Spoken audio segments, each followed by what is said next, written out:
इस समय पूरी दुनिया कोरोना वायरस से बचने के लिए वैक्सीन का इंतज़ार कर रही है। उस टीके का इंतज़ार जिसे शायद काफ़ी समय से कई सारी कंपनियां बना रही हैं और बनाने का दावा भी कर चुके हैं। सबसे पहले इसमें शामिल हुई थी रशिया, जिसने ये कहा था कि हमने टीका बना लिया है, पर उस तरीके से बाकी कंट्रीज़ ने उस पर विश्वास नहीं किया और उसके बाद से सबकी निगाहें जो हैं वो यूके में दो कंपनीज़ पर थी। सबसे पहले फाइजर और बायोएनटेक, ये कुछ कंपनीज थी जिन पर लगातार नज़र थी। और उसके बाद अगर भारत की बात करें तो जो भारतीय कंपनी है भारत बायोटेक, उस पर भी लगातार निगाहें बनी हुई थी कि कौन सी कंपनी सबसे पहले वैक्सीन तैयार कर कौन सी कंट्री जो है वो इसे खरीदेगी या इसे बरतना शुरू करेगी और कौन सा ऐसा व्यक्ति होगा जिससे ये टीका लगाया जाएगा। पहली बार आज उस उपलब्धि पर हम पहुंच चुके हैं और एक बहुत बड़ी खुशखबरी आज पूरे देश के लिए ही नहीं बल्कि पूरी दुनिया के लिए है कि पहली महिला जो 90 वर्षीय महिला हैं यूनाइटेड किंगडम की, ब्रिटेन की, उन्हें यह टीका लगा दिया गया है। देखिए हमारी इस खास रिपोर्ट में। 90 वर्षीय ब्रिटिश महिला मार्गरेट कैनन दुनिया की पहली महिला बन गई हैं जिन्होंने कोरोना बचाव का टीका लगाया है। जहां कई सारे देश कोरोना की वैक्सीन को डेवलप करने में लगे हैं, वहीं ब्रिटेन दुनिया का पहला वेस्टर्न देश बन गया है जिसने बड़े पैमाने पर टीका लगाने की प्रक्रिया आज यानी मंगलवार 8 दिसंबर से शुरू कर दी है। आपको बता दें कि ब्रिटिश कंपनी फाइजर ने दावा किया था कि कंपनी ने यह वैक्सीन तैयार कर ली है और सारी ज़रूरी मंजूरियां हासिल करने के बाद ये टीका बड़े पैमाने पर लोगों को लगाया जाएगा, जिससे कोरोना से बचाव संभव हो पाएगा। कुछ दिनों में 91 वर्ष की आयु को पाने वाली मार्गरेट ने इतिहास में अपना नाम दर्ज करवा लिया है। टीका लगाने की प्रक्रिया शुरू होते ही ब्रिटिश प्रधानमंत्री बोरिस जॉनसन ने ब्रिटेन और पूरी दुनिया को बधाई भी दी और साथ ही साथ हेल्थ वर्कर्स का तहे दिल से धन्यवाद भी अदा किया।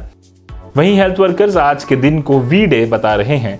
डॉक्टर्स और अन्य स्वास्थ्य कर्मियों का मानना है कि मानव इतिहास में ये एक सुनहरी उपलब्धि है।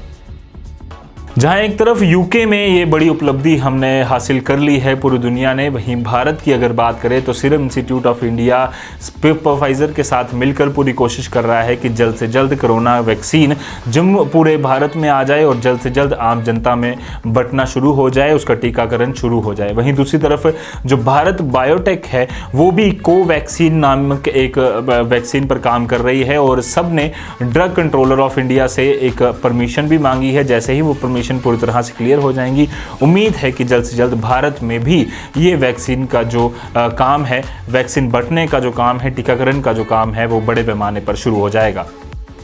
गौरतलब है कि कुछ दिन पहले भारत के प्रधानमंत्री नरेंद्र मोदी ने भी कुछ हफ्तों में देश में कोरोना वैक्सीन आने की बात कही थी।